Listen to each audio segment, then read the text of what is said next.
अब जैसे वो पूजा करता था, अब वैसे वो भी ओम जय अम्बे गौरी, पहले कहता था ओम जय जगदीश हरे, बदलने में देर नहीं लगाई। अब जैसे ही माता रानी की आरती कर रहा था, पूजा कर रहा था, तभी चमत्कार हुआ। ये बच्चे को बिठा दो बेटा, ये बार बार हमने कहा था बच्चों को लाओ, लेकिन प्रेम से कथा सुनाओ। 10 बात सुनेंगे तो एक बात दिमाग में जरूर बैठेगी।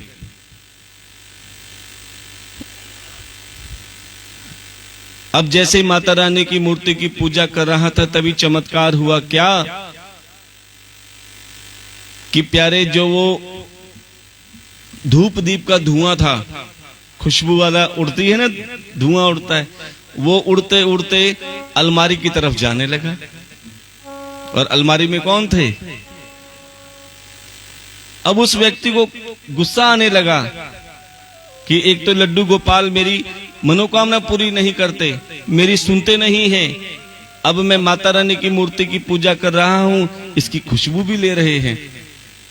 अब उससे क्रोध आ गया, बोले अभी बताता हूं। गए अलमारी के पास में, अलमारी खोली तो क्या देखा?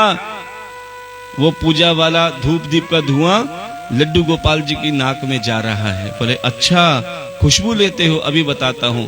अंदर गया, रुई के फोए बनाए 2 और ठाकुर जी की नाक में डालने लगा।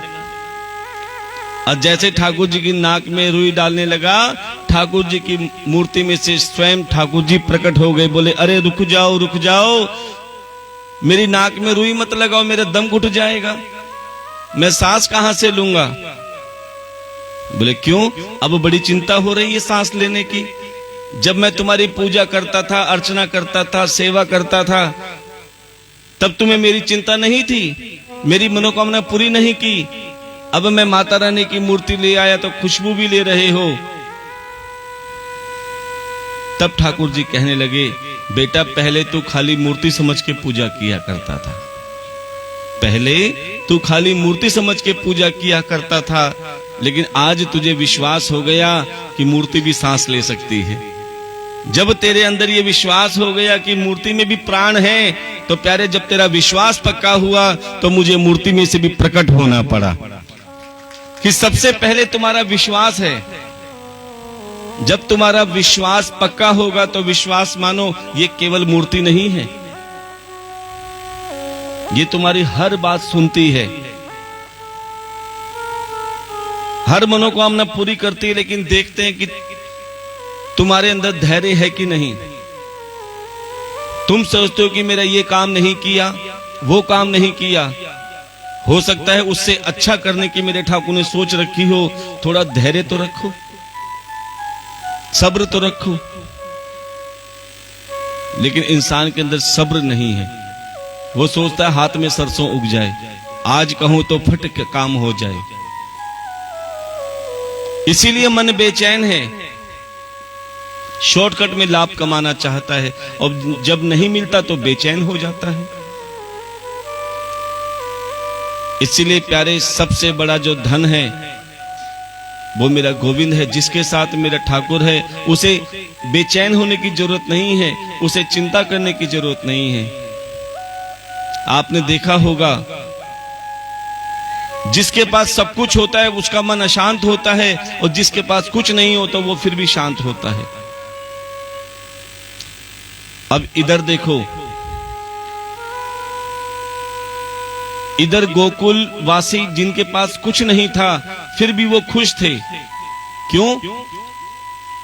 क्योंकि यशोदा जी के नंद बाबा के साक्षात श्री हरि नारायण रूपी बालक ने जन्म लिया है। उधर आनंद बरस रहा था और इधर कंस जिसके पास सब कुछ था, किसी चीज की कमी नहीं थी, लेकिन वो बेचैन हो रहे थे। क्यों? क्योंकि वो चिंता में पड़ गए। किस लिए? क्योंकि उन्होंने आकाशवाणी सुनी थी कि तुम्हारी बहन का 8वां पुत्र तुम्हारा काल बन के आएगा। और यही बात जब नारद जी ने कही तो प्यारे रथ रुकवाकर अपनी बहन देवकी के केश पकड़ के उससे मारने के लिए तैयार हो गए। तब वसुदेव जी ने कहा कि महाराज कंस, आपकी बहन ने आपका क्या बिगाड़ा है? आपको इसकी 8वीं संतान से भय है ना?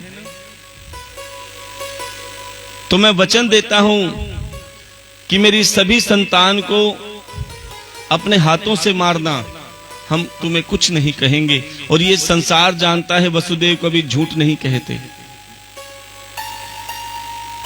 प्यारे, ये सुनकर कंस ने देवकी को मारा नहीं, बल्कि वसुदेव और देवकी को कारागार में पहुंचा दिया। और जैसे ही देवकी का प्रथम पुत्र हुआ, प्यारे कंस ने पहले भांजे को बहुत प्रेम किया, बहुत लाड लड़ाया। इतना सुंदर बालक था पहला, जो कंस सब कुछ भूल गया और अपने भांजे को प्रेम करने लगा। तभी नारद जी आए, बोले कंस महाराज, ये क्या कर रहे हो? आपने तो कहा था कि मैं सभी पुत्रों को मारूंगा क्योंकि ये तुम्हारी मृत्यु का कारण बन सकते हैं।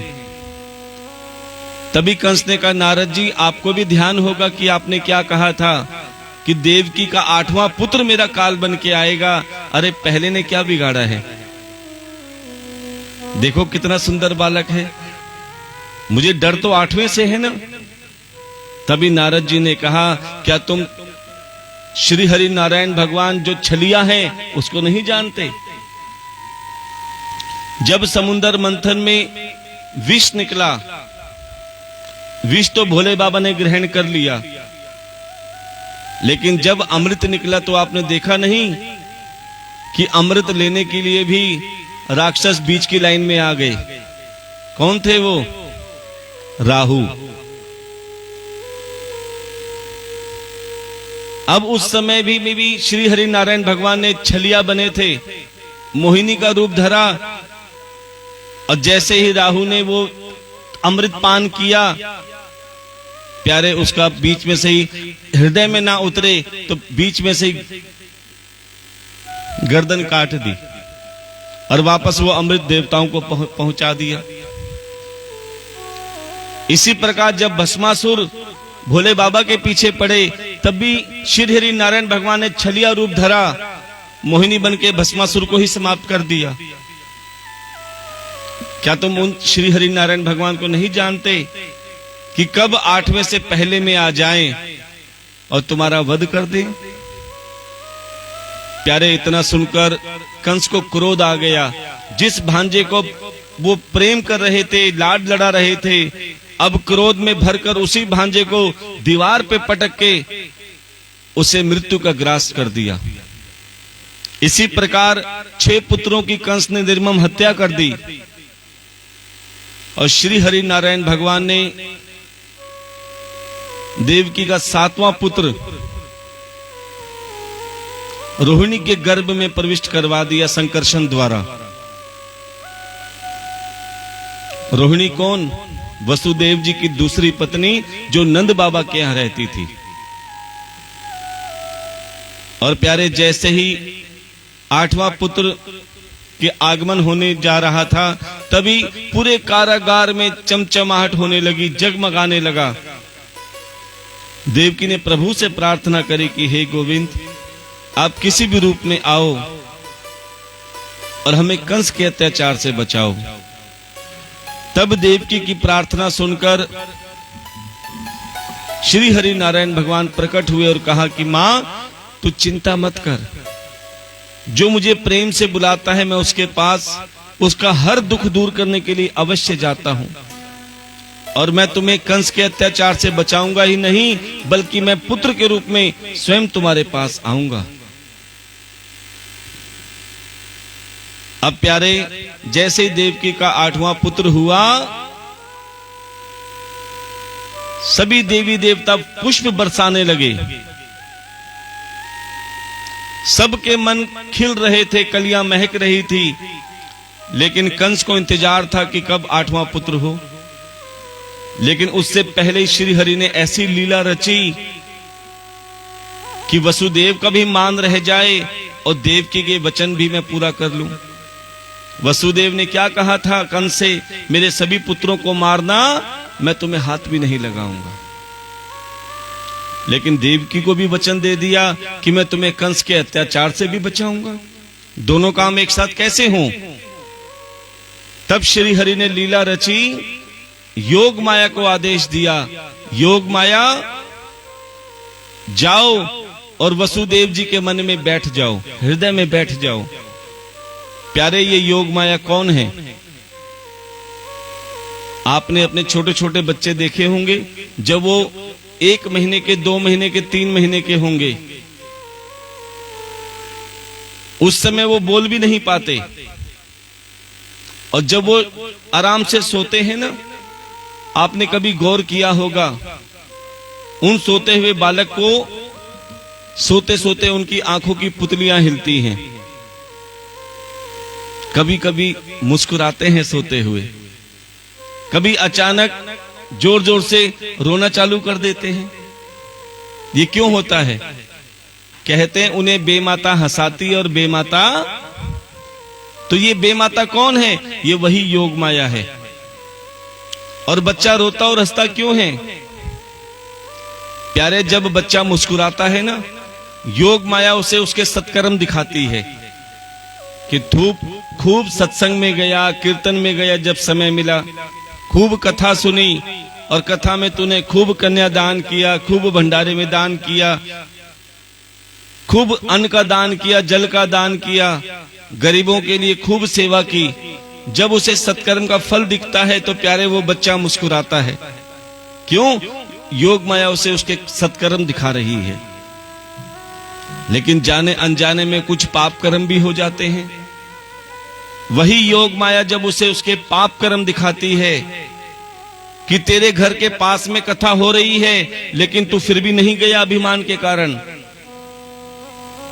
तूने केवल अपना पेट भरने के लिए ही कार्य किया, दूसरों का धन हरण किया, दूसरों को कष्ट पहुंचाया, ना कभी कन्यादान किया, ना कभी भंडारे में सेवा करी, हमेशा दूसरों के मुंह का छीनकर खाने में लगा रहा। और प्यारे, जब उसका भुगतान, उसका कर्म, उसका फल उसे दिखाई देने लगा तो प्यारे वो जोर जोर से चिल्लाने लगा।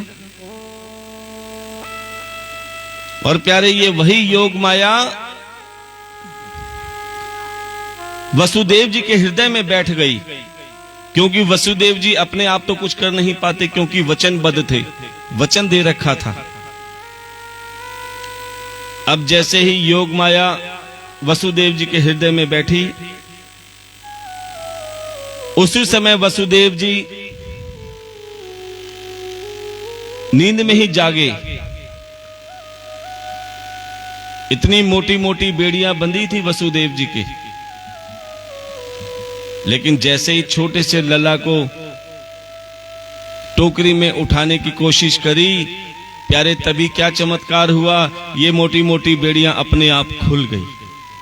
और जो पहरेदार 24 घंटे जागते थे, प्यारे, उन्हें निद्रा रानी आ गई, अर्थात पहरेदार भी सो गए।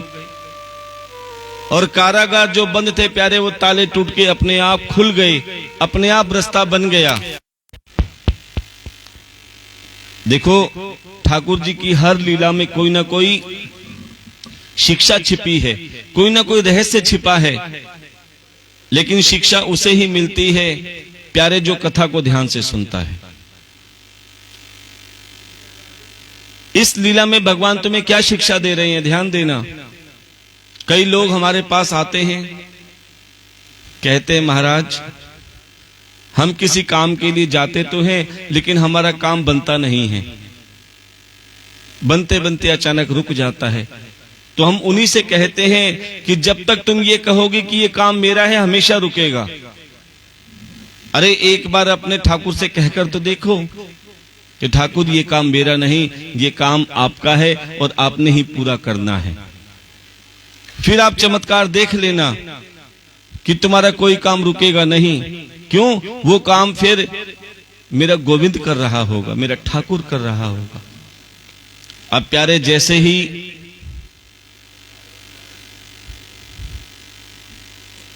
वसुदेव जी ने टोकरी अपने सिर पे रखी, लल्ला को टोकरी में लिटाया, और जैसे ही कारागार से बाहर जाने लगे, रास्ते में नदी आई, और वो थी जमुना नदी। रात्रि का समय था, तूफान आंधी चल रहे थे, लेकिन यमुना भी पार करनी जरूरी थी। नाव कोई थी नहीं, तो प्यारे वसुदेव जी यमुना में ही चलने लगे। और जैसे यमुना जी में चरण पड़े, अब तक तो यमुना नदी बिल्कुल शांत थी, लेकिन जैसे यमुना नदी ने देखा तीनों लोकों के नाथ श्री हरि नारायण भगवान न जाने कौन से सत्कर्म के कारण आज मुझे दर्शन देने के लिए आए हैं, तो मेरा भी फर्ज बनता है मैं अपने ठाकुर के चरणों को स्पर्श करूं। और प्यारे, वही यमुना नदी वसुदेव जी से प्रार्थना कर रही है कि वसुदेव जी थोड़ा सा आप झुक जाओ, जो मैं ठाकुर जी के चरण स्पर्श कर लूं। लेकिन ठाकुर जी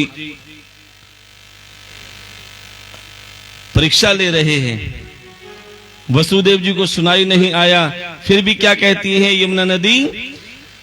जरा सर को उठाओ वसुदेव जी, तेरी टोकरी में तेरे लोकीनाथ है। जरा सर को झुकाओ वसुदेव जी, तेरी टोकरी में तेरे लोकीनाथ है। चूमने दो चरण मुझे प्रेम से, आज यमुना की ये फरियाद है। जरा सर को झुकाओ वसुदेव जी, तेरी टोकरी में तेरे लोकीनाथ है। चुमने दो चरण मुझे प्रेम से, आज यमुना की यही फरियाद है। जरा सर को झुकाओ वसुदेव जी, तेरी टोकरी में तेरे लोकीनाथ है। चूमने दो चरण मुझे प्रेम से, आज यमुना की ये फरियाद है। जरा सर को झुकाओ वसुदेव जी।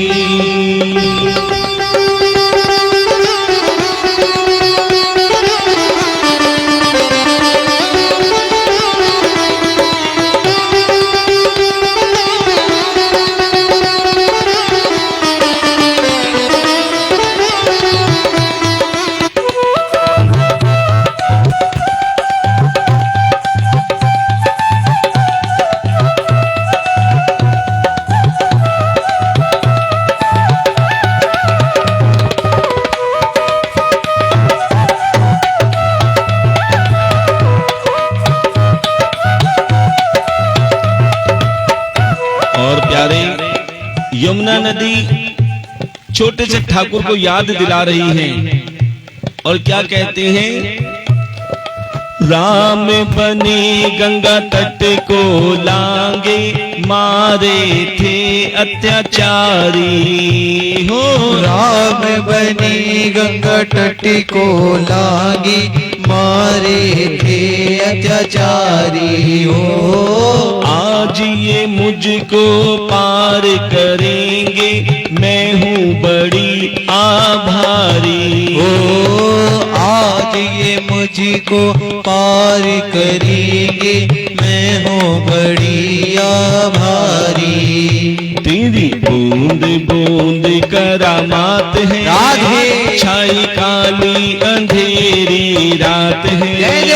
तेरी बूंद बूंद करामात है, छाई काली अंधेरी रात है। चूमने दो मुझे बड़े प्रेम से, आज यमुना की ये फरियाद है। जरा सर को झुकाओ वासुदेव जी, तेरी टोकरी में तेरे लोकनाथ है। चुमने दो चरण मुझे प्रेम से, आज यमुना की यही फरियाद है। हरि बोल।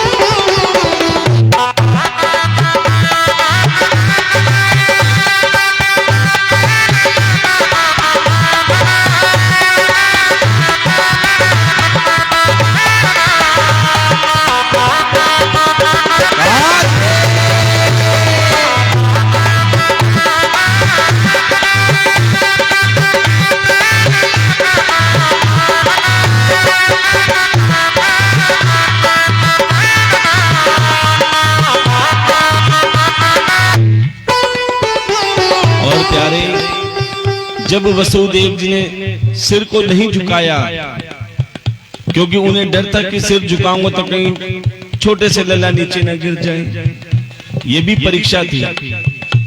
इधर यमुना जी का धीरज टूट रहा था, प्यारे चरणों से घुटनों तक, घुटनों से कमर तक, कमर से गले तक आ गई। अब ठाकुर जी क्या देख रहे हैं? यमुना जी का धीरज टूटा, उमड़ उमड़ के आई है। यमुना जी का धीरज टूटा, उमड़ उमड़ कर आई है। ठाकुर जी ने देखा, अरे भैया इसमें तो सब्र ही नहीं है, कुछ तो सब्र होता। अब कौन ठाकुर चाहते कि मेरे भक्त को परेशानी हो। अब ठाकुर जी ने सोचा कि वसुदेव जी कुछ कह नहीं पा रहे, यमुना जी उमड़ उमड़ के आ रही हैं, मुझे कुछ करना पड़ेगा। क्या किया छोटे से श्याम ने? यमुना जी का धीरज टूटा, उमड़ उमड़ के आई है। यमुना जी का धीरज टूटा, उमड़ उमड़ कर आई है। चरण श्याम ने चरण बढ़ाए आगे, यमुना जी हर्षाई है। श्याम ने चरण बढ़ाए आगे, यमुना जी हर्षाई है। छोटे से लला ने टोकरे से पांव नीचे कर दिए, ले यमुना छू ले पांव। क्या चरणों को लगाई लीनो मात है, प्रभु प्रेम से धरो सिर पे हाथ है। चूमने दो चरण मुझे प्रेम से, आज यमुना की यही फरियाद है। जरा को झुकाओ वासुदेव जी, वो तेरी टोकरी में तेरे लोकनाथ है। चूमने दो चरण मुझे प्रेम से, आज यमुना की यही फरियाद है। जरा सर को झुकाओ वसुदेव जी, तेरी टोकरी में तेरे लोकनाथ है। चूमने दो चरण मुझे प्रेम से, आज यमुना की फरियाद है। जरा सर को झुकाओ वासुदेव जी, तेरी टोकरी में तेरे लोकनाथ है। चूमने दो चरण मुझे प्रेम से, आज यमुना की यही फरियाद है। आज यमुना की फरियाद है। आज यमुना की यही फरियाद है।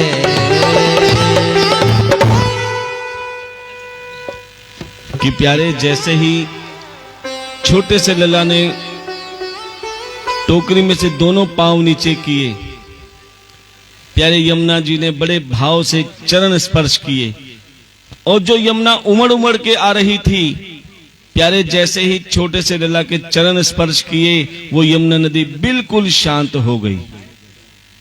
इसका क्या अर्थ है, ध्यान देना। आजकल हर इंसान का गुस्सा भी चरम सीमा पर चला जाता है। हर इंसान का नाक में गुस्सा धरा है, जरा सी बात नहीं मानी तो मरने मारने पे उतारू हो जाते हैं। आप रोड पे भी देखते हो ना, जरा सी आपस में गाड़ियों की टक्कर हुई, जितने गाड़ियों में खरोंच नहीं आती उससे ज्यादा एक दूसरे को मार मार के खून निकाल देते हैं। क्यों? क्योंकि प्यारे ये तामसी वस्तु, आज का जो भोजन है ना, ये तामसी होता जा रहा है। तामसी का मतलब मांसाहारी नहीं होता। तामसी का मतलब जो आजकल माताएं बहनें सुबह भोजन बनाती हैं, चलो शाम को भी वही काम आ जाएगा, फ्रिज में रख दो, जिससे बासा भोजन कहा जाता है ना। ये सोचते हैं फ्रिज में शुद्ध रहता है, लेकिन प्यारे ऐसे ही रात को जो आटा बच जाता है वो फ्रिज में रख देते हैं, और वही जो बासी भोजन खाते हैं ना, उसी से वो तामसी अर्थात क्रोध आ जाता है। इसलिए प्यारे अन्न को उतना ही बनाओ जो विश्राम हो जाए।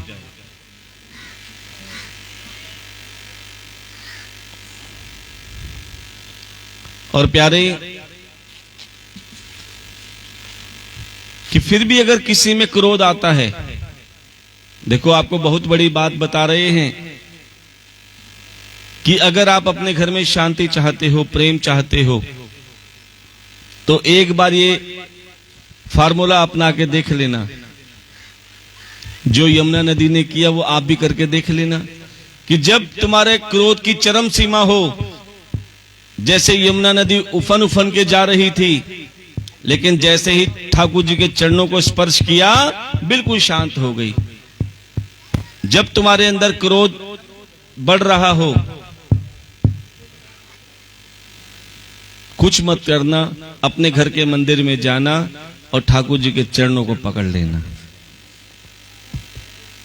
अच्छा, ठाकुर जी के चरण कैसे पकड़े जाते हैं कि वैसे जब भी चरणों को हाथ लगाया जाता है ना, तो सीधे हाथ से सीधा पैर और उल्टे हाथ से उल्टे पैर को हाथ लगाया जाता है। आज के भक्तों को थोड़ा कम ज्ञान है ना, इसीलिए हम आपको बता रहे हैं कि पैर कैसे छुए जाते हैं। चाहे संत महात्मा के हों या भगवान के हों, जब भी पैर छुओ ऐसे छूने चाहिए, क्योंकि जब ऐसे छुओगे तो प्यारे सीधे हाथ से सीधा पैर हाथ लगेगा और उल्टे हाथ से उल्टा पैर लगेगा। लेकिन ये भक्त सब ऐसे ही हैं, इसलिए हमारे ठाकुर जी ने कि आप तो सुधरोगे नहीं, ठाकुर जी ने अपने पैर ही ऐसे कर लिए। देखो सभी के पैर सीधे हैं, लेकिन हमारे ठाकुर जी जानते हैं हमारे भक्त भोले हैं कि तुम अनजाने में भी अगर सीधा भी करोगे तो प्यारे वही होगा जो ठाकुर जी चाहते हैं कि तुम नहीं सुधरोगे, मैं ही पैर टेढ़े कर लेता हूं। अब तुम ऐसे भी करोगे तो बिल्कुल सही होगा, सीधे हाथ से सीधे पैर पे हाथ लगेगा और उल्टे हाथ से उल्टे पैर पे हाथ लगेगा। क्योंकि भोले भक्त भगवान ज्यादा प्रसन्न रहते हैं भोले भक्तों से। किसी ने हमसे पूछा, महाराज जी एक बात बताओ कि जो मन से पूजा करता है उससे तो फल मिल ही जाता है, लेकिन जो बेमन से पूजा करे या जिसको ज्ञान नहीं है वो पूजा करे, उसको उसका फल कैसा मिलेगा? अब हम उन भक्तों को समझाते हैं जिससे कोई ज्ञान नहीं है, क्योंकि जो अज्ञानी बन के सेवा करता है प्यारे, उसे ज्यादा फल मिलता है। जो विद्वान बन के सेवा करता है ना, वो सिर्फ कमियां निकालने में लगा रहता है, ऐसा क्यों नहीं किया, वैसा क्यों नहीं किया, ऐसा होता तो ऐसा होता। प्यारे ज्यादा विद्वानी मत दिखाना अगर ठाकुर को दिखानी है तो। हम आपको उदाहरण दे देते हैं। कि जिसको पूजा का ज्ञान नहीं है और बेमन से अज्ञानतावश जो पूजा करते हैं उनको कैसा फल मिलता है। अच्छा ये बताओ, नवरात्रों में खेतरी कौन कौन बीजते हैं? हाँ, आप नहीं बीजते खेतरी? देखो सब खेतरी बीजते हैं। अब खेतरी बीजने का तरीका आपको बता देते हैं। आप मिट्टी में जो जौ बीजते हैं, जौ बोलते हो ना, देखो हम तो अंग्रेजी बोलते हैं, आप शुद्ध किसी जगह खेतरी बोलते हैं, किसी के जौ बीजते हैं। तो जैसे आप जौ बीजते हो, चलो जौ लगा लो, आप खुश हो लो। जब आप जौ बीजते हो, जौ कैसे डालते हो? बिल्कुल सीधी सीधी डालते हो, ऐसे जैसे मर्जी डाल दी। कोई टेढ़ी डलती है, कोई मिड़ी, जैसे मर्जी डलती है। लेकिन प्यारे जब खेतरी उगती तो बिल्कुल सीधी उगती है। वो तुम्हें समझा रही हैं कि प्यारे आप सेवा चाहे जैसी टेढ़ी मेढ़ी करो, लेकिन उसका फल हमेशा सीधा आएगा। प्यारे कहने का भाव यह है कि तुम्हें चाहे ज्ञान हो या ना हो, अगर तुमने भाव से पूजा करी है तो उसका फल हमेशा सीधा ही आएगा, चाहे थोड़ा देर से आए, लेकिन फल जरूर आएगा।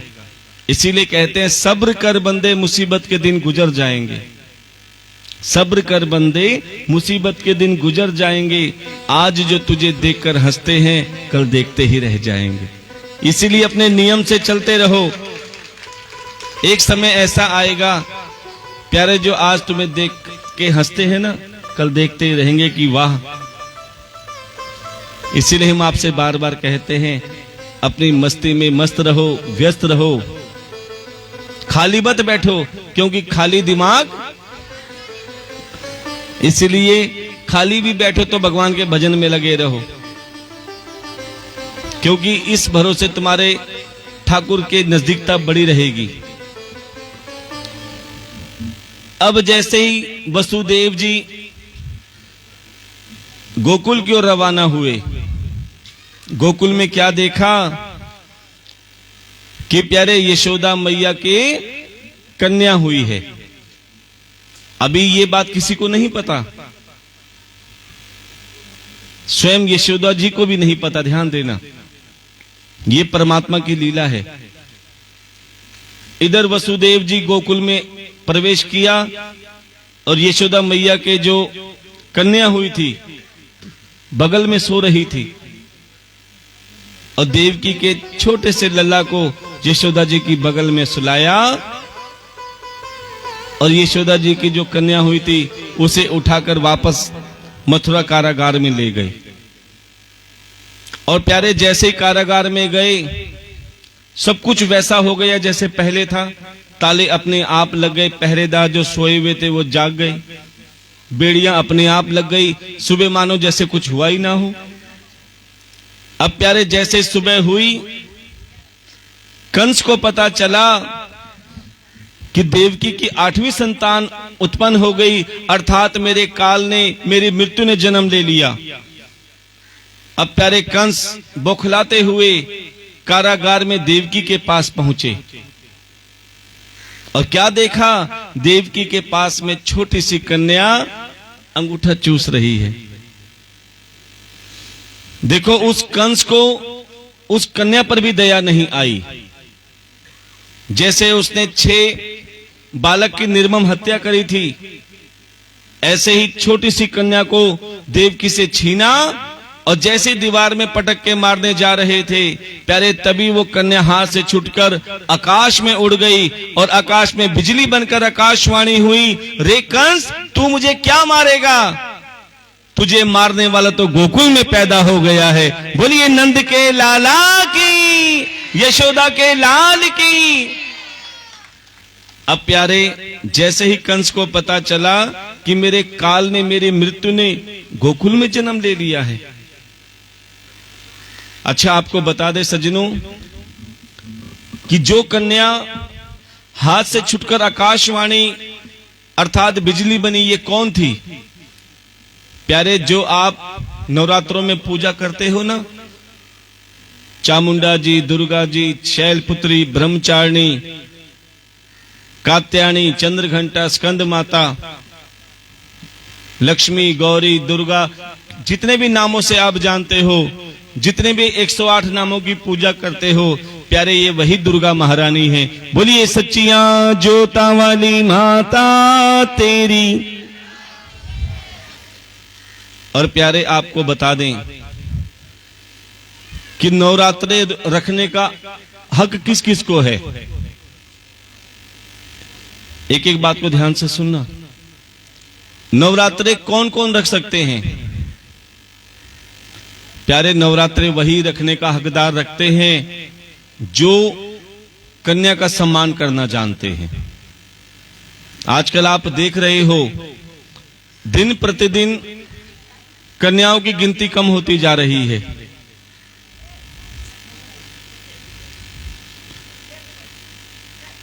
हमारे पास भी कई आते हैं, बोले महाराज हमारे लड़के के लिए कोई अच्छी सी कन्या ढूंढ लो। अब सब कन्याएं ढूंढेंगे तो वर कौन ढूंढेगा?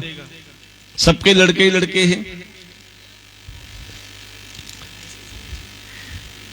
प्यारे एक गांव में हर किसी के सबके लड़के ही लड़के थे। ध्यान देना, एक गांव में हर किसी के लड़के ही लड़के थे, कन्या नहीं थी। कन्या होते या तो फेंक देते थे या मार देते थे।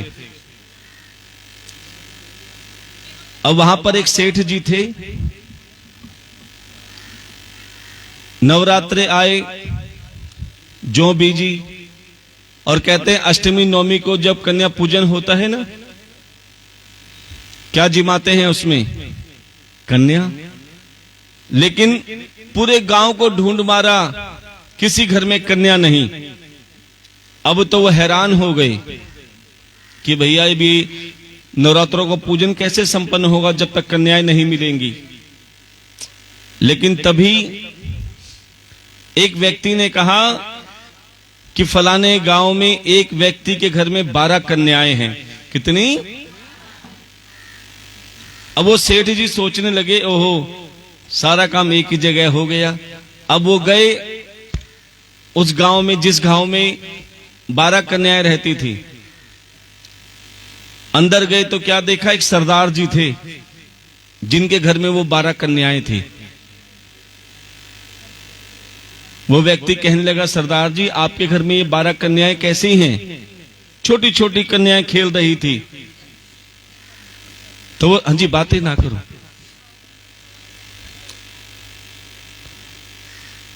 छोटी छोटी कन्याएं खेल रही थी।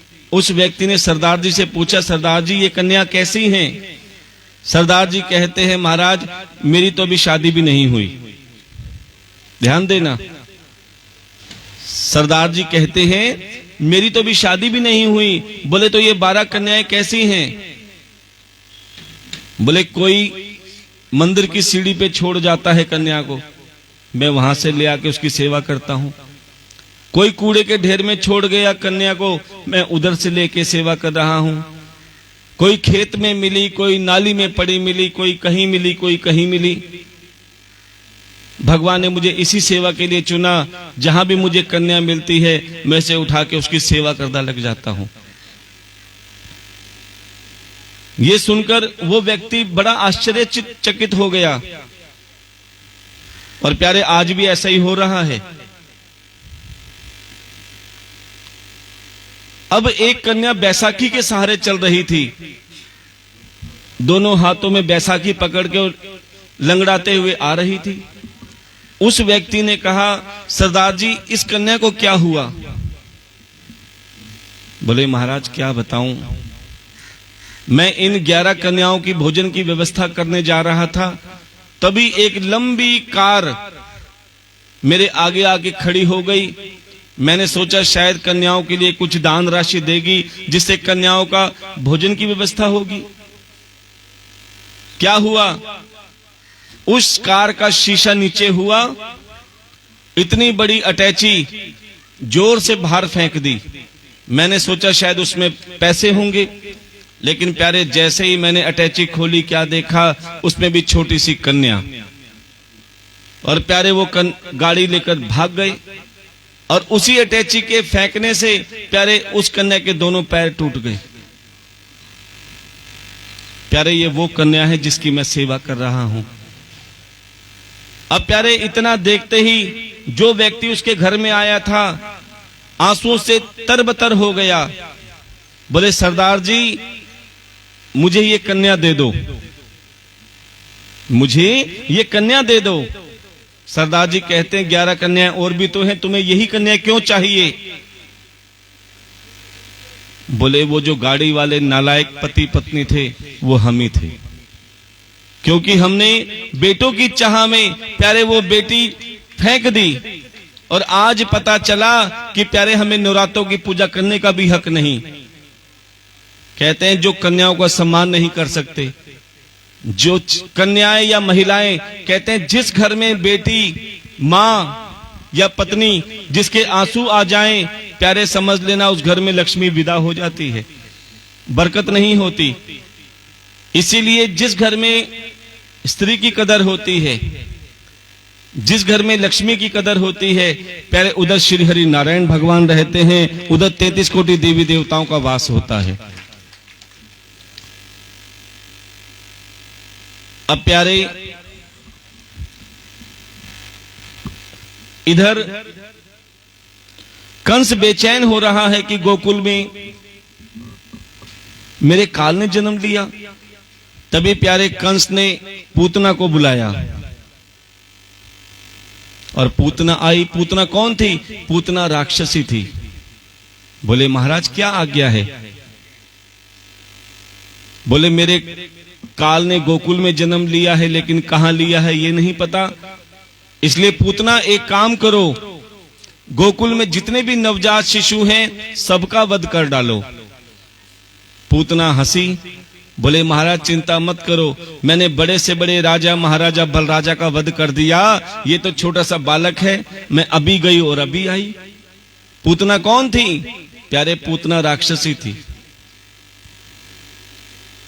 अब पूतना ने सोचा कि मेरे इस रूप को देखकर सब बालक डर जाएंगे, इसलिए पूतना ने उस राक्षसी रूप के बदले अपना सुंदर रूप धारण कर लिया। सुंदर वस्त्र पहन लिए, सुंदर श्रृंगार कर लिया, सुंदर रूप बना लिया, लेकिन बाहर से। लेकिन अंदर क्या है? अंदर तो विष भरा पड़ा है। और ये पूतना कौन है जो बाहर से तो सुंदर दिखती है लेकिन अंदर विष भरा पड़ा है? जिसके मुख में विष हो, जिसकी बातों में विष हो, जिसके हर कार्य में क्लेश की भावना रहती हो, वो पूतना से कम नहीं होती। कि प्यारे कि हम सोचते हैं ऐसे कौन से वस्त्र पहने जो संसार को अच्छे लगे, हम ऐसे कौन से श्रृंगार करें, कौन से गहने पहने जो संसार को अच्छे लगे। अरे क्या कभी सोचा हम ऐसा कौन सा कर्म करें जो अपने गोविंद को अच्छे लगे? प्यारे अगर तुम्हारा कर्म अच्छा है तो वो सबसे बड़ा श्रृंगार है। गले में सोना, बढ़िया वस्त्र तो संसार देखता है, लेकिन तुम्हारे मन में अगर दूसरों के प्रति इज्जत की भावना है तो प्यारे वो कर्म मेरा ठाकुर देखता है।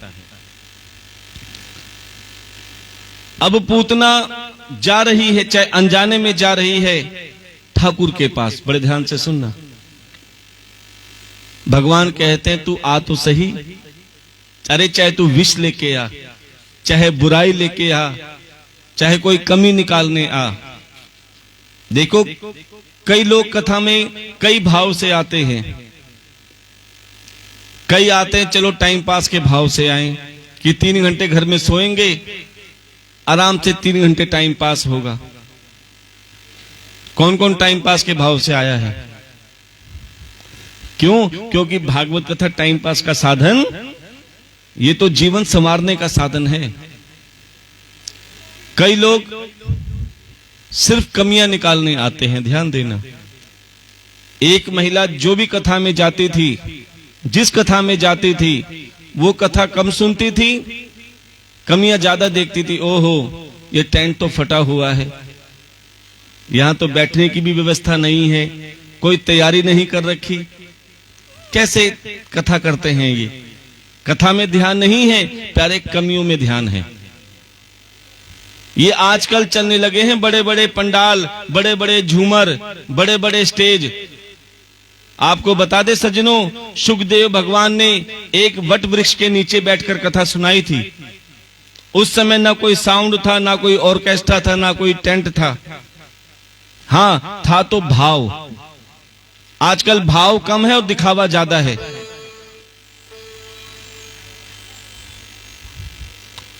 आजकल लोग वहां ज्यादा जाते हैं जहां बड़े बड़े टेंट लगे हों, बड़े बड़े झूमर लगे हों, बड़े बड़े कूलर लगे हों, डंडलप के गद्दे बिछे हों।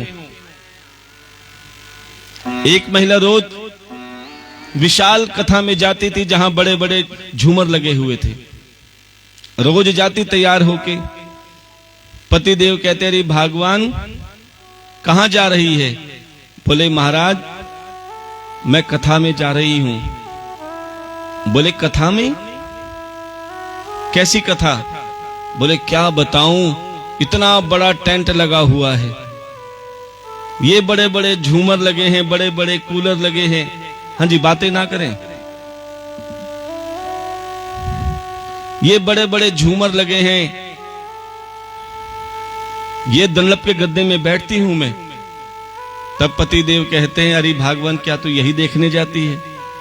बोले ना महाराज, खूब आनंद आता है कथा में। पतिदेव कहते हैं, कौन सा आनंद आता है? कुछ समझ में भी आता है? बोले समझ में कुछ नहीं आता, संस्कृत में बोलते रहते हैं, संस्कृत में बोलते रहते, समझ में नहीं आता। तो सज्जनों, कहने का भाव क्या है? असल में कथा क्या है? जो वक्ता के मुख से निकले और श्रोता के हृदय में प्रवेश कर जाए। वक्ता कोई विद्वान नहीं होना चाहिए कि जो व्यासपीठ पे बैठकर अपनी विद्वानी दिखाए। वक्ता तो खाली बांसुरी की तरह होना चाहिए कि जो मेरा ठाकुर उस बांसुरी में फूंक भरे और प्यारे वही बांसुरी की धुन, बांसुरी की तान प्यारे वो कथा बनकर आपके सच्चे श्रोताओं के हृदय में प्रवेश कर जाए, और वो भी सरल भाषा में। क्योंकि जैसे सरल भक्त होते हैं, भगवान भी वही सरल भाषा बनकर उनके हृदय में उतरते हैं। क्योंकि ये कथा नहीं, ये साक्षात श्री हरि का वास है। अब प्यारे, एक महिला रोज कथा में आती और कमियां निकालती। एक उस महिला के मन में एक दिन आया कि कथा में बाहर की कमियां तो मैं खूब निकालती हूं, आज मैं कथा में कमी निकालूंगी। बाहर की कमियां तो खूब देख ली, टेंट छोटा है, टेंट फटा है, दरी कम है, ये कम है, वो कम है, आज मैं कथा में कमी निकालती हूं। और प्यारे, कथा में कमी निकालने के लिए कथा को ध्यान से सुनना पड़ता है। क्योंकि जब तक कथा को ध्यान से नहीं सुनोगे प्यारे, कथा भी कमियां भी नहीं पता चलेंगी। अब उसने सब तरह से ध्यान हटा के केवल कथा में ध्यान लगाना चालू किया। और प्यारे, जैसे कथा में ध्यान लगाया, कथा को ध्यान से सुना, मानो उसे ऐसा लगा जैसे मैं अपना आईना देख रही हूं। कि अब तक मैं दूसरों में कमियां निकालती थी, लेकिन प्यारे कथा में सारी समस्याओं का हल और सारे प्रश्नों का उत्तर है। मुझे मेरा आईना दिख गया कि आज के बाद मैं दूसरों में कमियां नहीं निकालूंगी, प्यारे अपने कमियों को ही दूर कर दूंगी। ये भागवत कथा ऐसी है प्यारे, जो तुम्हारे मन का मैल साफ कर देती है, जो तुम्हारे मन का मैल धो डालती है।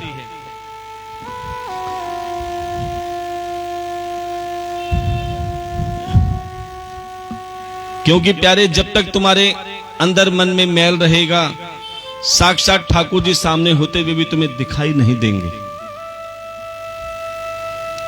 कि एक तुम्हें सत्य घटना बताते हैं कि वृंदावन बांके बिहारी मंदिर के पास में एक छोटा सा मंदिर था।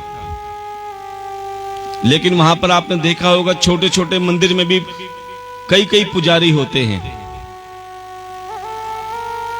अब सबको ठाकुर जी की सेवा का समय मिलता था। सुबह की सेवा तुम करना, दोपहर की तुम करना, शाम की तुम करना, भोग तुम लगाना, कब लगाना, ये आपस में सबकी तय थी। लेकिन कभी कभी दान राशि को लेकर आपस में मनमुटाव हो जाता था, और कभी कभी तो प्यारे वो ठाकुर जी को भोग लगाना भूल जाते थे, सिर्फ माया के चक्कर में। बड़े ध्यान से सुनना। एक बार क्या हुआ,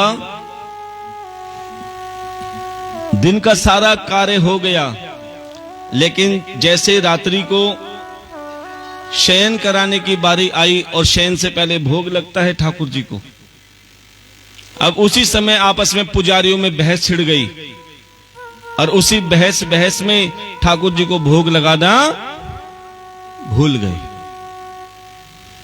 ऐसे ही मंदिर के पट बंद कर दिए बिना भोग लगाए। अब सोचो, तुम अपने बच्चों को जिस रात को भोजन ना कराओ तो बच्चों का क्या हाल होगा। उनको रात को नींद भी नहीं आएगी, बार बार उठेंगे। अब ठाकुर जी के पट बंद कर दिए मंदिर के। अब ठाकुर जी इंतजार करें कि कोई आए तो मुझे भोग लगाए। आज इनकी लड़ाई में कोई मुझे भोग लगाने भूल गया। अब ठाकुर जी ने सोचा कि मुझे ही कुछ करना पड़ेगा। बड़े ध्यान से सुनना कि सब तो पुजारी चले गए अपने अपने घर में। अब रात को 11:30 बज गए। जब ठाकुर जी ने देखा हद हो गई, आज तो कोई आया ही नहीं, किसी ने मुझे याद ही नहीं किया। अब प्यारे स्वयं ठाकुर जी मंदिर से बाहर निकल गए। किसके लिए? कुछ मिल जाए। क्या देखा, सब दुकानें बंद। एक दुकान मिठाई की, वो शटर बंदी करने जा रहा था, क्योंकि 11:30-12 बजने का समय था। जैसे ही शटर बंद करने जा रहा था, तभी वो सांवला सलोना लड़का जो साक्षात बांके बिहारी था,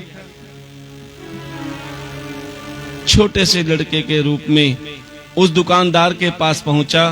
बोले, बाबा बहुत भूख लग रही है, कुछ दे दो। और दुकानदार ने कहा, अब दुकान बंद होने वाली है, सुबह आना। बोले, सुबह तक तो बहुत देर हो जाएगी, मुझे बहुत भूख लग रही है, कुछ खाने को दे दो।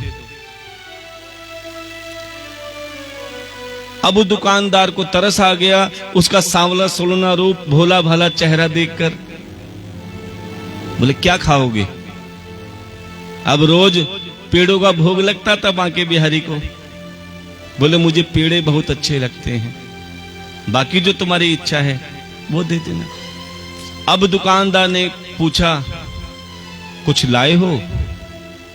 क्योंकि दुकानदार बिना पैसों के तो देता नहीं है, चाहे कितना ही आरा प्यारा हो। बोले, कुछ लाए हो? बोले, क्या? कुछ पैसे वैसे लाए हो? बोले, पैसे क्या होते हैं? अरे भगवान तो भाव के भूखे हैं, पैसे तो सारे पुजारी ले लेते हैं। बोले, मेरे पास तो पैसे भी नहीं है। बोले, फिर कुछ नहीं मिलेगा। शटर बंद करने जा रहे थे, तभी बोले, अरे रुको रुको, कुछ तो दे दो, भूख लग रही है। बोले, कुछ तो देना पड़ेगा, तभी तुम्हें मिलेगा। अब छोटे से लड़के ने क्या किया, अपने पैर के कड़ूले निकाला, इससे काम चल जाएगा। जब देखा, ओहो, सोने के कंगन, कड़ूले। अब उसके मन में लालच आ गया। बोले, ठीक है रुको। वो सोने के कड़ूले अपने गले में रखे और कुछ लिफाफे में पेड़े लाए। बोले, ये खा ले। अब उसी के सामने बड़े चाव से वो लड़का खाने लगा।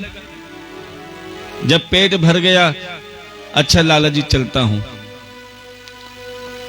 अब जैसे ही वो लड़का गया, दुकानदार ने अपनी शटर बंद किया और अपने घर चले गए।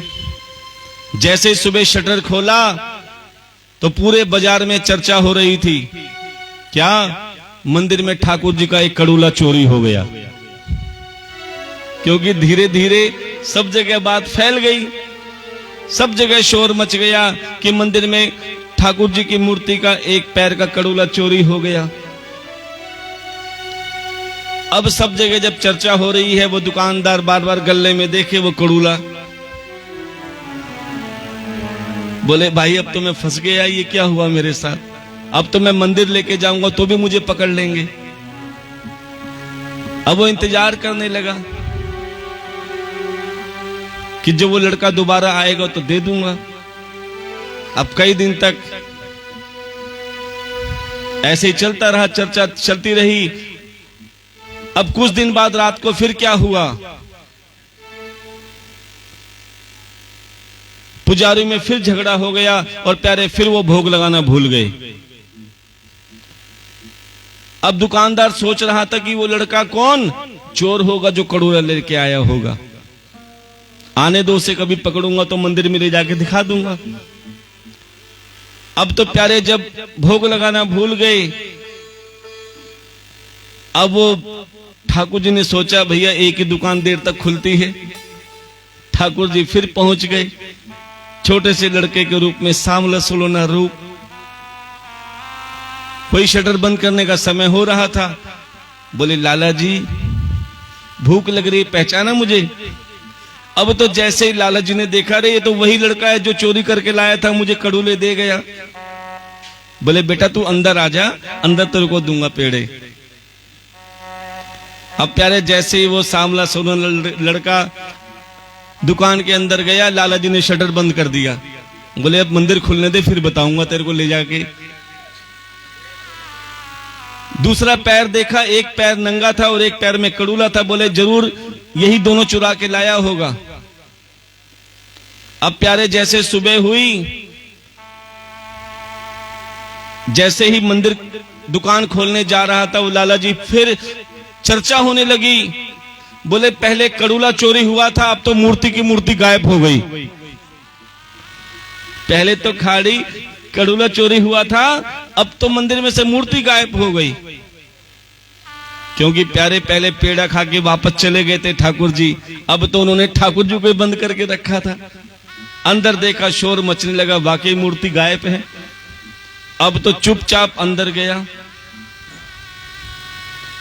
और जैसे दरवाजा खोला, वो सांवला सोनर का बैठा मिला। बोले सच बता कौन है तू?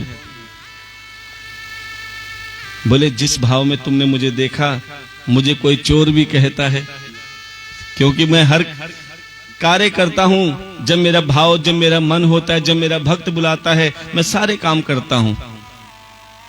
जब भूख लगती तो मैं लोगों का माखन भी चुरा लेता हूं।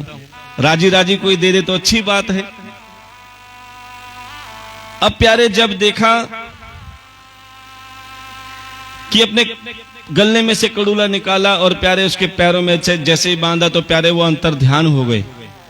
जो बच्चा था वो अंतर ध्यान हुआ और फिर खबर फैल गई कि मूर्ति अपने आप प्रकट हो गई। और जैसे वो मंदिर में मत्था टेकने लगा, उस मंदिर में जाके तो क्या देखा, सबको तो केवल मूर्ति दिख रही थी, लेकिन उस लाला को प्यारे वही बालक दिख रहा था, मुस्कुराता हुआ। प्यारे तब से वो लाला जी बेसुध हो गया, पागल हो गया, क्योंकि पुजारी दिन रात उसकी सेवा करते थे, उनको दर्शन नहीं दिया। लेकिन लाला अपने नियम का पक्का था, अपनी गद्दी का पक्का था, तो प्यारे भगवान ने उसे दर्शन भी दिया और प्यारे लुटने को भी तैयार हो गए। तभी से वो लाला कहने लगा, जब से देखा तुम्हें जाने क्या हो गया, जब से देखा तुम्हें जाने क्या हो गया, ऐ मुरली वाले शाम में तेरा हो गया, मुरली वाले शाम में तेरा हो गया, जब से देखा तुम्हें जाने क्या हो गया, जब से देखा तुम्हें जाने क्या हो गया, ऐ मुरली वाले शाम में तेरा हो गया, ऐ मुरली वाले शाम में तेरा हो गया। जरा उठाइए अपने हाथों को, ताली की सेवा में लगाइए।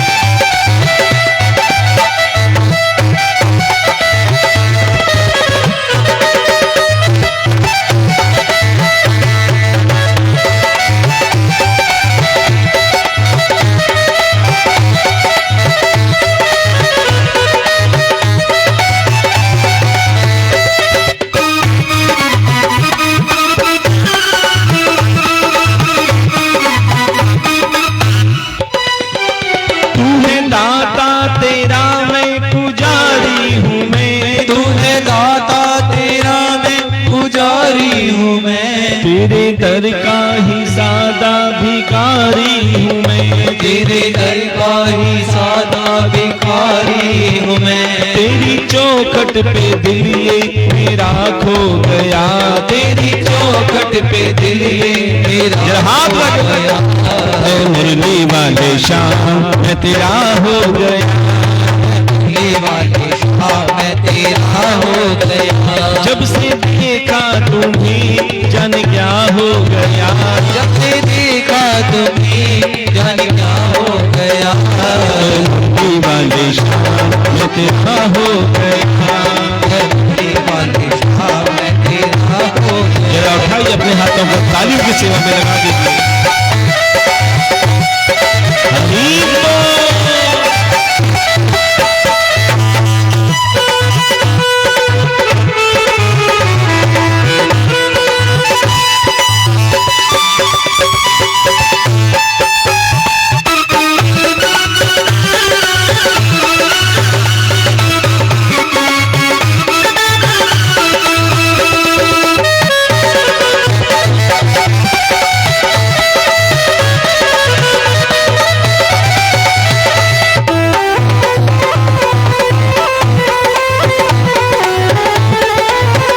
बांके बिहारी लाल की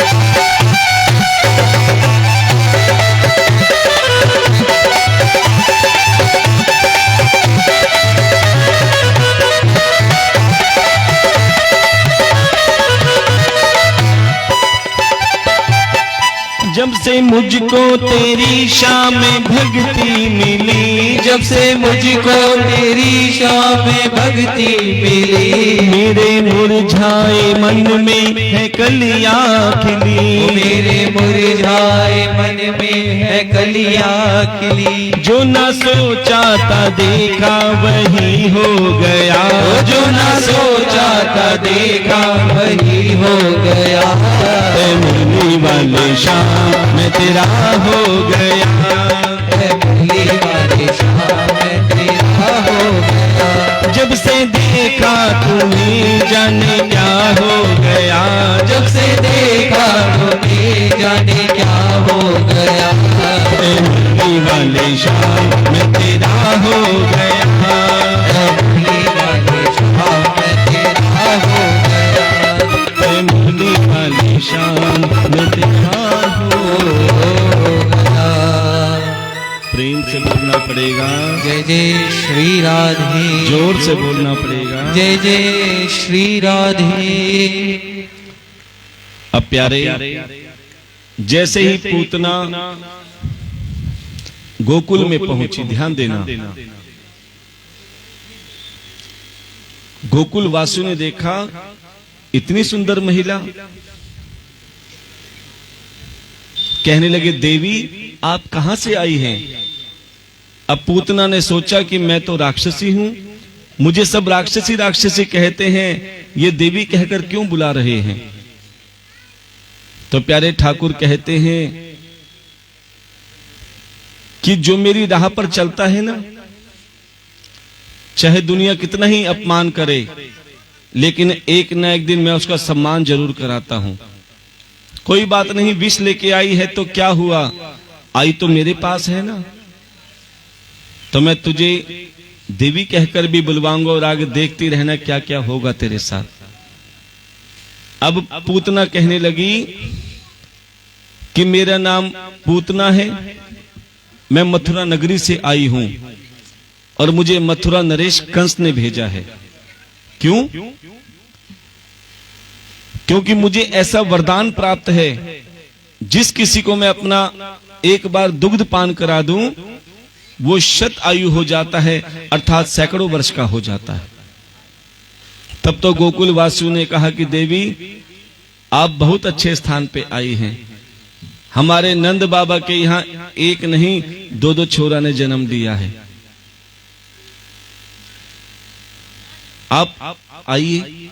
अब तो उस पूतना पे फूलों की वर्षा होने लगी। पहले देवी कहकर बुलाया, अब फूलों की वर्षा होने लगी।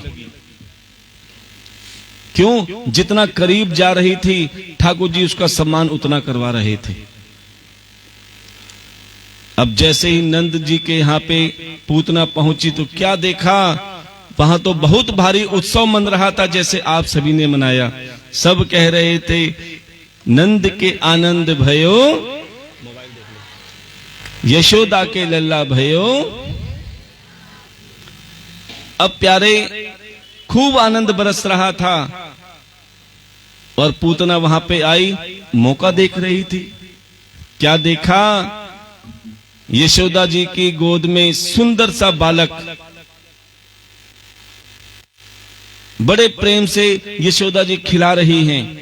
लेकिन अचानक यशोदा जी को कोई काम याद आ गया। अब यशोदा जी ने क्या किया? छोटे से बालक को एक पलने में लिटा दिया और अपने कार्य में लग गई। पूतना ने देखा मौका अच्छा है, लल्ला भी अकेला और पलना भी अकेला। जैसे ही पूतना पलने के पास गई, जैसे ही पूतना पलने में लल्ला के पास गई, अब तक तो लल्ला खेल रहा था, लेकिन जैसे ही पूतना को सामने देखा लल्ला ने अपनी आंखें बंद कर ली। देखो लल्ला ने अपनी आंखें क्यों बंद करी, इसके दो कारण हैं। पहला कारण, असल में ये पूतना है कौन? लल्ला आंख बंद करके ध्यान लगा रहे हैं कि इसने ऐसा कौन सा कर्म किया है जो डायरेक्ट मेरे लिए और मेरे पास आ रही है,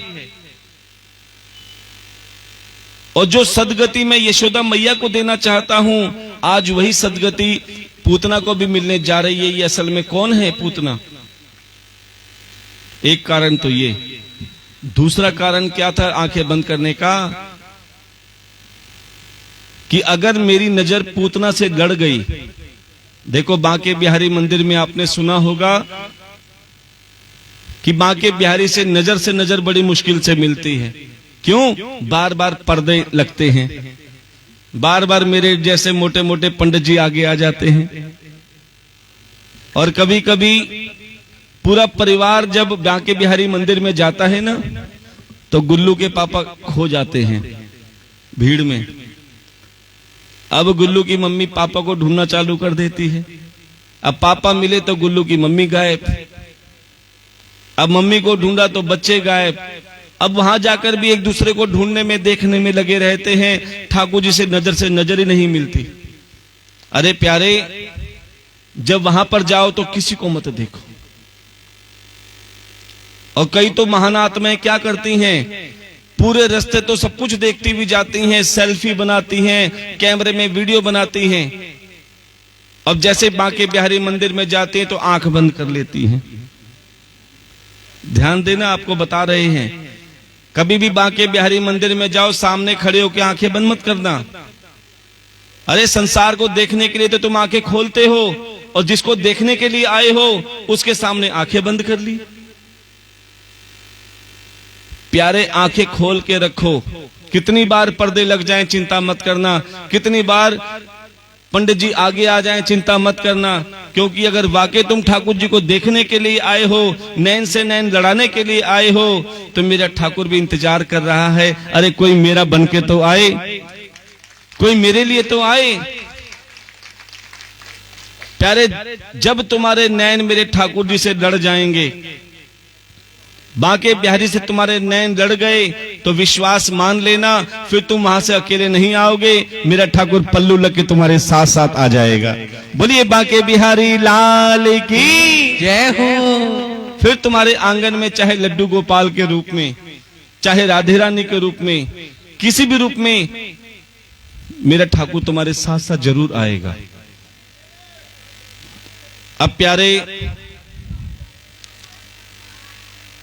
अब पूतना ने सोचा लड्डू गोपाल की तो छोटे से ठाकुर की आंखें भी बंद हैं, लल्ला की और मौका मिल गया। सोते हुए छोटे से लल्ला को उठाया पूतना ने और अपनी छाती से लगा लिया। छोटे से लल्ला ने पहले पूतना का दुग्ध पान किया, फिर विष पान किया, उसके बाद पूतना के प्राणों का पान करने लगे। जैसे पूतना के प्राणों का पान करने लगे, पूतना अपने सुंदर स्वभाव को त्याग कर राक्षसी स्वभाव में आ गई और चिल्लाने लगी, लल्ला छोड़ दो, लल्ला छोड़ दो, लल्ला छोड़ दो। छोटे से लल्ला मुस्कुराने लगे, अरे पूतना तो ये कैसे छोड़ दूं? क्या तू आग का स्वभाव नहीं जानती? गलती से तुम्हारी उंगली जलती हुई गैस पे लग जाए, अर्थात आग पे लग जाए, कितना ही आग को सॉरी बोल दो, क्या वो आग तुम्हें छोड़ेगी? जला देगी। क्यों? क्योंकि ये आग का स्वभाव है। कहीं तुम नदी के पास जा रहे हो और गलती से तुम्हारा पैर नदी में लग जाए, कितना भी सॉरी बोल दो, क्या वो पानी तुम्हारे पैर को भिगे भिगे छोड़ेगा? क्यों? ये पानी का स्वभाव है। जब आग अपना स्वभाव नहीं छोड़ सकती, पानी अपना स्वभाव नहीं त्याग सकता, तो मैं अपना स्वभाव कैसे छोड़ दूं? जो मेरे पास एक बार आ जाता है मेरा बनके, चाहे तू विष लेके आ, चाहे तू कमियां निकालने आ, फिर चाहे तुम कितना भी बोल दो ठाकुर मुझे छोड़ दो, छोड़ दो, छोड़ दो, फिर मेरा ठाकुर तुम्हें छोड़ने वाला नहीं, तुम्हारा उद्धार करके ही मानेगा। बोलिए बांके बिहारी लाल की जय हो। अब पूतना के जैसे प्राणों का पान होने लगा, प्यारे पूतना राक्षसी स्वभाव में आकर विशाल हो गई और 18 कोस में गोकुल में धड़ाम से गिर गई। अब तो इतनी विशाल पूतना का अंतिम संस्कार कैसे करें? तभी गोकुल वासियों ने सोचा, पूतना के छोटे छोटे टुकड़े करके अलग अलग जगह उसकी चिता बनाई और जैसे ही उस चिता में अग्नि दी, तभी चमत्कार हुआ कि पूतना की चिता में से हवन सामग्री की खुशबू आ रही थी। अब आप सोचोगे कि पूतना तो विष लेकर गई थी, फिर यह हवन सामग्री की खुशबू क्यों आने लगी? क्योंकि पूतना विष लेके जरूर गई थी, लेकिन सारा विष मेरे ठाकुर ने पान कर लिया था, अर्थात पी लिया था, और अपना अमृत उसके हृदय में उड़ेल दिया था। ऐसे ही कोई किसी भी भाव से आएगा, मेरा ठाकुर उसका सारा मैल, सारा विष पान कर लेगा और प्यारे अपना अमृत तुम्हारे हृदय में उड़ेल देगा। एक बार आओ तो सही मेरे ठाकुर के पास, किसी भी भाव से आओ। देखो, बांके बिहारी की दूसरी मंजिल सामने, दूसरी मंजिल पे एक मकान था। बांके बिहारी के मंदिर के सामने दूसरी मंजिल पे एक मकान था और उस मकान में एक गोपी रहती थी, और वो भी ऐसी वैसी गोपी नहीं थी, ठाडी गोपी थी। ठाडी गोपी का मतलब समझते हो? गांव में जो कोई ठाडा होता है ना, जिससे कोई पंगे नहीं लेता। अब वो ठाडी गोपी का मतलब, उसका एक रोज का नियम था। जैसे वो अपने घर का दरवाजा खोलती थी, खिड़की खोलती थी, सामने बांके बिहारी का मंदिर दिखता था। उसका नियम क्या था? खिड़की खोलते ही सबसे पहले बांके बिहारी को प्रणाम करती थी, जय हो बांके बिहारी। उसके बाद पूरे घर का कूड़ा कचरा इकट्ठा करके खिड़की से फेंकते समय कहती थी, श्री कृष्णाय कचरा समर्पयामि। पहले प्रणाम किया, अब सारे घर का कचरा फेंकते समय कहती, ठाकुर जी कचरा स्वीकार करो। अब जब खिड़की से फेंकेगी तो कहां गिरेगा कचरा? अब उसी रास्ते पे संत महात्मा भी आते जाते थे, सबके ऊपर वो कचरा गिरता था, लेकिन डर के मारे कोई कुछ कहता नहीं था, क्योंकि ठाडी गोपी थी। कई दिन तक उसका रोज नियम चलता रहा। एक दिन एक महात्मा ने सोचा, आज मैं इस गोपी को जरूर बता के रहूंगा ये रोज क्या करती है। जैसे ही वो महात्मा उस ठाडी गोपी के घर में गया, क्या देखा? तब भी वही काम कर रही है। पहले खिड़की खोली, पहले प्रणाम किया, बोलिए बांके बिहारी लाल की जय हो। फिर पूरे घर का कूड़ा कचरा इकट्ठा किया और फेंकते समय कहने लगी, श्री कृष्णाय कचरा समर्पयामि। अरे गोपी तू पागल हो गई, हम तुझे रोज ऐसे देखते हैं कि पहले तू ठाकुर जी को प्रणाम करती है, फिर पूरे घर का कूड़ा कचरा फेंकते समय कहती श्री कृष्णा कचरा समर्पयामि। ऐसा क्यों करती है? अब तो ठाडी गोपी मुस्कुराने लगी, कहने लगी, महात्मा जी एक बात पूछूं? बोले पूछो। बोले हम ठाकुर जी को 56 भोग खिलाते हैं? बोले हाँ। बोले हम ठाकुर जी को बढ़िया बढ़िया मिष्ठान भी देते हैं? बोले हाँ। बोले हम ठाकुर जी को बढ़िया बढ़िया पुष्प माला भी भेंट करते हैं? बोले हाँ। बोले हम ठाकुर जी को बढ़िया बढ़िया श्रृंगार भी कराते हैं? बोले हाँ। बोले जब हम ठाकुर जी को बढ़िया श्रृंगार कराते हैं, बढ़िया 56 भोग देते हैं, बढ़िया पुष्प माला भेंट करते हैं, तो कचरे के लिए क्या मैं दूसरा खसम बनाऊंगी? जब सब कुछ बढ़िया बढ़िया दूंगी तो मैं कचरे के लिए कोई दूसरा खसम थोड़ा बनाऊंगी, कचरा भी मैं ठाकुर को दूंगी। और ये कचरा क्या है प्यारे? कचरा काम, क्रोध, लोभ, मोह, अहंकार है। एक बार ये कचरा भी तो देखो, देकर देखो ठाकुर जी को कि ठाकुर जी ये भी तो आपका ही है। और ठाकुर जी कहते हैं कोई बात नहीं, ये तेरा कचरा भी मुझे मंजूर है, तू देने वाली तो बन। कि प्यारे मेरे ठाकुर उसको भी स्वीकार कर लेगा, तुम भाव से उसे देकर तो देखो।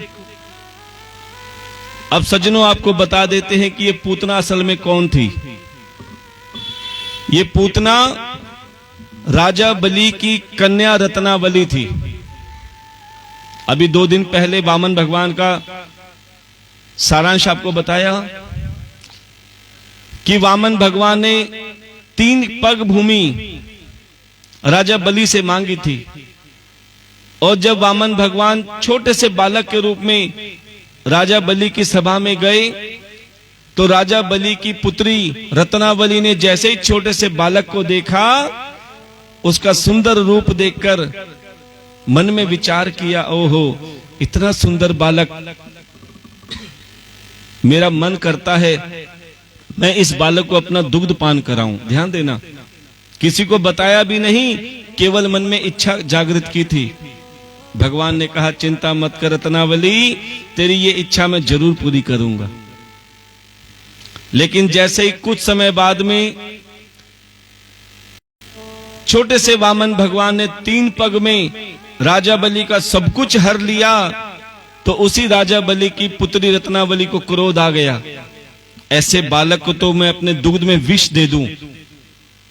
भगवान ने कहा चिंता मत कर, तेरी ये इच्छा भी मैं जरूर पूरी करूंगा। वही रत्नावली पूतना बन के आई है और प्यारे दोनों इच्छाएं भगवान ने पूरी की हैं। इसीलिए प्यारे भगवान से सोच समझ के मांगना कि 2 व्यक्ति भगवान से मांगते हैं, अभी आपके लिए भी है कि बहुत सोच समझ के मांगा करो भगवान से। पहली बात तो कोशिश करो मांगो ही मत। कहते हैं ना बिन मांगे मोती मिले। सुदामा जी भी द्वारकाधीश के पास गए थे, क्या मांगने के भाव से गए थे? बिन मांगे मेरे द्वारकाधीश ने 2 लोक का मालिक बना दिया। जितना तुम मांगोगे हो सकता है मेरे ठाकुर ने उससे ज्यादा देने की सोच रखी हो, इसलिए थोड़ा सा सब्र रखो। अब 2 व्यक्ति भगवान से क्या मांग रहे हैं, बड़े ध्यान से सुनना। एक व्यक्ति ने भगवान से मांगा, हे प्रभु मुझे अगले जन्म में ऐसा बनाना, हे प्रभु मुझे अगले जन्म में ऐसा बनाना कि मैं सबसे लेता रहूं, लेता रहूं, लेता रहूं, किसी को देने की नौबत ना आए। अगले जन्म में ऐसा बनाना कि मैं सबसे लेता रहूं, लेता रहूं, लेता रहूं, किसी को देने की नौबत ना आए। भगवान ने कहा तथास्तु, ऐसा ही होगा। प्यारे वो अगले जन्म में भिखारी बन गया। अगले जन्म में वो भिखारी बन गया। और भिखारी क्या करते हैं? सबसे लेते रहते हैं, लेते रहते हैं, लेते रहते हैं, किसी को देने का उन पे होता ही नहीं। और दूसरे व्यक्ति ने क्या मांगा कि प्रभु अगले जन्म में मुझे ऐसा बनाना कि मैं सबको देता रहूं, देता रहूं, देता रहूं, प्यारे किसी से मांगने की जरूरत ना पड़े। भगवान ने कहा चिंता मत कर, ऐसा ही होगा। अगले जन्म में उसे ऐसा सेठ बना दिया कि प्यारे वो खूब सेवा करता रहा, दान देता रहा, सेवा करता रहा, भंडारे में खूब सेवा करता रहा, और जितनी सेवा करता उससे कई गुना उसके भंडार भरे जाते। और कहते हैं जब भगवान देने पे आता है ना, तो प्यारे फिर मांगने वालों की लाइन में खड़ा नहीं होने देता। कहते हैं जिसके हाथ हमेशा देने के लिए आगे रहते हैं, भगवान उसे कभी मांगने वालों की लाइन में नहीं लगने देता। वो ऐसा सेठ बना। इसीलिए सेवा का, दान का बहुत बड़ा महत्व बताया गया है। असल में सेवा से क्या होता है, बड़े ध्यान से सुनना। असल में सेवा से क्या होता है कि एक किसान, हाँ जी, एक किसान जो अपनी खेती में बहुत मेहनत किया करता था, बड़े ध्यान से सुनना, दिन रात एक कर देता था, लेकिन बदले में उसको पेट भर भोजन भी नसीब नहीं होता था। कई कई दिन तक तो उसे भोजन भी नसीब नहीं होता था। कहते हैं खुद की भूख तो बर्दाश्त हो जाए, लेकिन बच्चे जब भूख से तड़पते हैं ना, फिर बर्दाश्त नहीं होता। जब बच्चों को भूख से तड़पता देखा, अब तो किसान हार गया। ऐसे जीने से क्या फायदा। आत्महत्या करने के चलिए जंगल में चला गया। जंगल में क्या देखा, जैसे ही आत्महत्या कर रहा था, नारद जी का आगमन हो गया। नारद जी कहने लगे, अरे ये क्या कर रहे हो? बोले प्रभु क्या करूं, इतनी मेहनत करता हूं, बदले में बच्चे भूख से तड़पते हैं, मुझसे देखा नहीं जाता। आप ही बताओ कि मेरे भाग्य में क्या है। तब नारद जी ने उस किसान का भाग्य देखा। बोले अरे किसान, तेरे भाग्य में तो पूरे जीवन में केवल 5 बोरी गेहूं लिखे हैं। कितने? जोर से बोलना पड़ेगा। 5 बोरी। थोड़ा थोड़ा तुझे इसलिए मिलता है कि तेरा काम चल जाए। बोले प्रभु ऐसे काम चलने से अच्छा तो ना मिले। मैंने सुना है संत महात्मा की बात भगवान अवश्य मानते हैं। आप भगवान से प्रार्थना करो कि मेरे जीवन में, मेरे भाग्य में जो भी है ना, मुझे अभी के अभी दिलवा दो, नहीं तो मैं आत्महत्या